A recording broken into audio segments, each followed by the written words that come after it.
Baumgartner with the Greater Tampa Chamber of Commerce. I want to welcome our viewers tuning in to our candidate interviews 2019 for City Council in Tampa. At the Chamber, we focus on policy, not politics. And while we do not endorse candidates, we feel that it's important to make sure that we are getting answers to business questions and getting those in front of our members in the business community. And we're excited to have Ella Coffey joining us. She's running for City Council District 5. Thanks for joining us. Thank you so much. I appreciate it, Josh. Absolutely. So we're just under 6 weeks from Election Day. Now that we're in the final stretch, can you give us some insight on what your message is to voters before they head to the polls? Yes, thank you. I am Ella Coffey, candidate for Tampa City Council District 5, which includes downtown, Ybor City, Channelside, Seminole Heights, East Tampa, and Tampa Heights. I have 3 principles that I'm running on. Affordable housing, which I like to say that it's inclusive housing. We have to remember low income. We have to remember subsidized housing because we have Tampa Housing Authority. And of course, the workforce housing.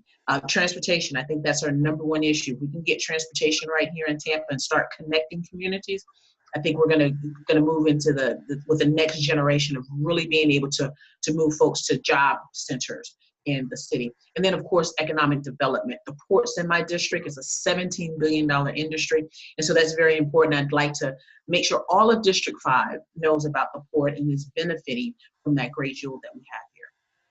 Great, we're gonna touch on each of those actually. And I want to start with workforce housing. We hear that, some are considering this a crisis in our region, in the city. Certainly there's a need for more workforce housing, affordable housing. What zoning or policy changes do you see as opportunities to address this need? I don't know if it's really zoning.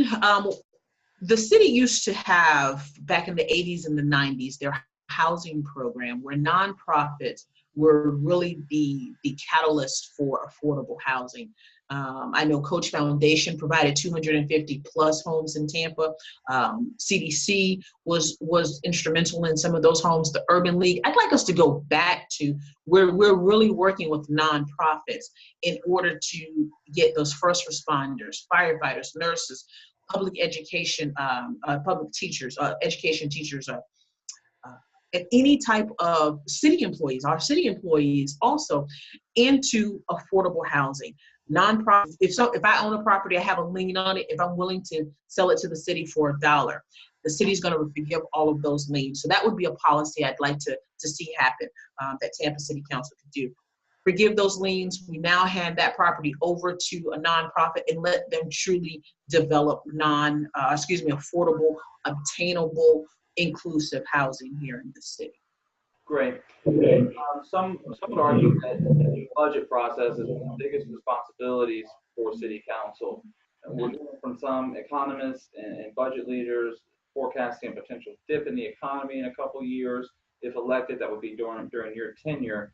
In such an instance, how would you balance the budget needs and priorities with a potential dip in the economy? Where would you seek potential cuts? Would there be tax increases? How would you balance that? I don't really think tax increases. I know right now there's a millage increase that the city was trying to circumvent that amendment that was taking place. So we're going to have a little bit of income coming in there. I want us to make sure though that we're doing the basics, the fundamentals. We have a 120-year-old water system.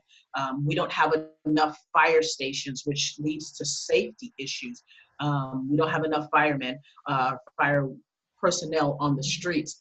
So we're gonna have to take a look at the budget. We're gonna have to make sure it's not any projects, pet type projects in the budget, because we have got to ensure the safety and just that the fundamental things. When we turn on the water, we want to make sure that the water is going to run. When we put our garbage out to the end of the driveway, we want to make sure it's going to be picked up. So we have to take care of those fundamental things first, what the city is responsible for, to make sure that police are out there. I don't want to cut any jobs. Every job that is filled right now is important. I don't think we have an influx of jobs that people are just sitting around. We need every single job to make sure that this city continues to run. So I don't want to see any cuts to jobs.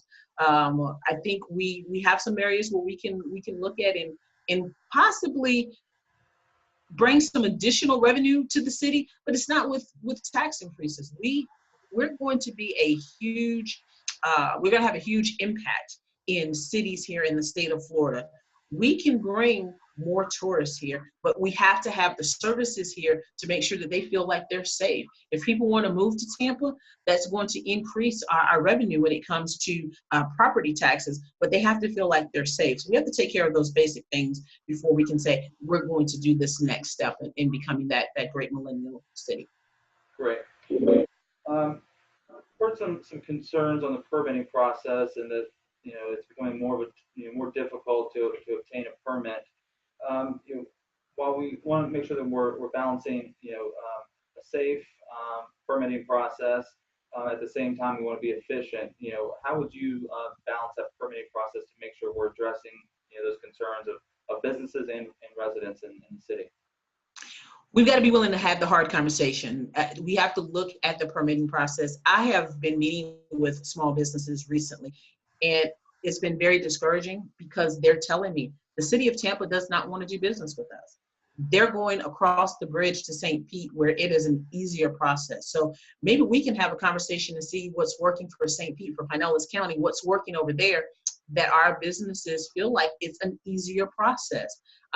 It is about safety, but it does not mean that process needs to be long and litigious at some point. I mean, some folks really are hiring attorneys to get through this process, and I don't think that's necessary. I think they're taking revenue out of their business to do it because they really want to do business here in Tampa.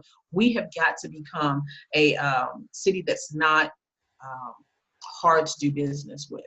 And I hope with the chamber's help that we can get to those solutions here in the city. Great. And let's talk about the home rule preemption a little bit. Local governments across the state have expressed some concern and been critical of the legislature that there's a Tallahassee knows best mentality. Do you feel that that's accurate? If so, how would you maybe overcome that by building relationships with our delegation that has a Tallahassee? I do. I think we have to have conversation with Tallahassee and remind them government serves the people closer to home.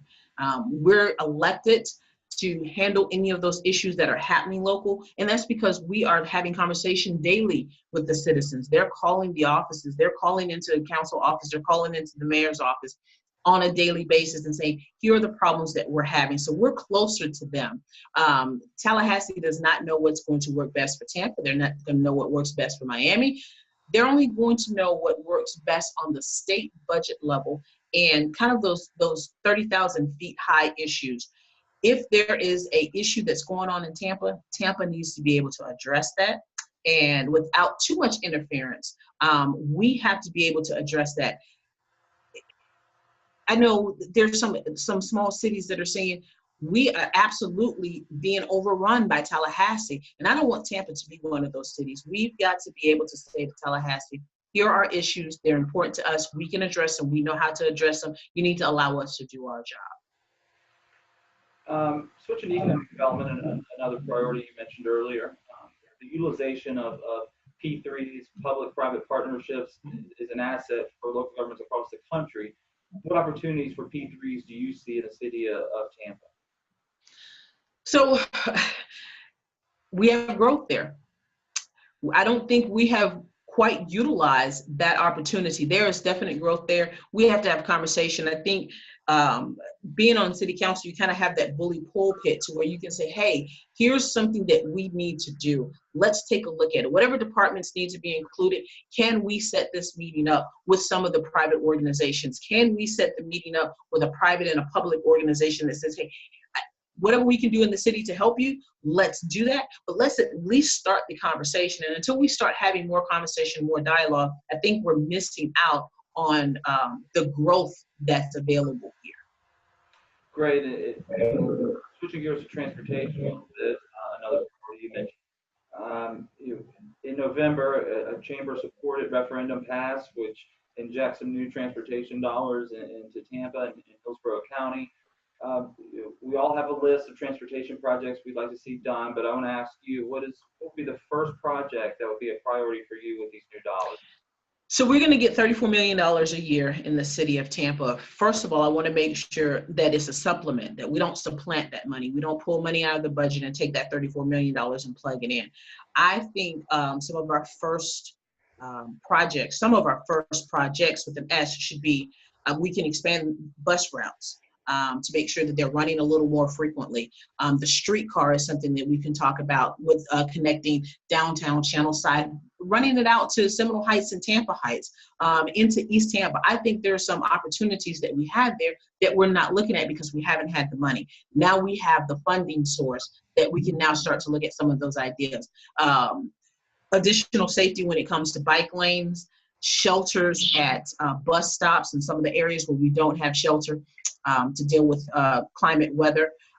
So those are some of my first steps. I mean, it's larger than one project, but additional bus routes, the streetcar is definitely something we can look at, and additional safety on the roads with bike lanes. Great. Crosswalks too. Yeah, I mean, it says first priority. Again, I'll have a list. That first priority would be, expanded bus routes and those amenities as far as shelters and stuff. Okay. Mm-hmm. Leadership. What do you see as the role of city council, and how would you see your role if elected evolving over your term? So, if elected, I'm elected as one, but I'm going to stand and represent over 50,000 people here in the city of Tampa. And I think a leader is someone who can kind of see the large vision, and with the help of folks within their constituency can obtain that vision. I say all the time, whatever the vision may be for District 5, whatever District 5 sees their vision, we've got to have a relationship with the mayor's office. That's part of being a leader, having that relationship with the mayor's office, so that now whatever District 5 vision is becomes the mayor's vision as well. So I think that's an important quality, being able to have that dialogue with the mayor's office so our vision is clear of what we're looking for in the district. It takes 4 votes on city council for anything to pass. So you have to build relationships with other council members. I mean, that's important to me. Great. So Elliot, we talked about several different policies, initiatives. Is there something that we didn't touch on that's a priority of your campaign that you would like to address, or is there something you would like to reemphasize as a key priority for you? Just talk a little bit more about our port. Again, I think District 5 is the heartbeat of Tampa. I think the port is having additional tenants that's coming in. And I think we have some qualities there and some opportunities, some growth opportunities there as well, that we need someone that's going to help champion, to remind everyone in District 5, we have this jewel. There's some economic development that can come about if a person is coming in off of a ship that's in the port for 1 or 2 days of repair or of that nature. We need to be able to offer that crew something. I'm talking about other than the cruise industry.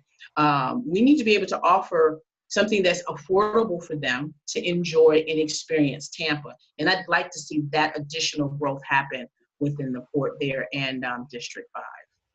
Right outside of the port, 34th is a great example of a place that we can have some additional restaurants that are affordable, an evening out that people will enjoy. So I'd like to see some additional work right in that area. Great. So where can our voters go to learn a little bit more about your campaign? Great, thank you. My website is electcoffee.com, so that's www.electcoffee.com. Please feel free to reach out to me directly. My phone number is 813-380-1347. You can find me on Facebook at Ella Coffee as well. And, I look forward to it. Great. Well, on behalf of the 1,400 members, our board of directors, we want to thank you for joining us and thank you for your willingness to serve in an elected capacity. Thank you so much. I appreciate it, Josh. Have a good one. March 5th is our election.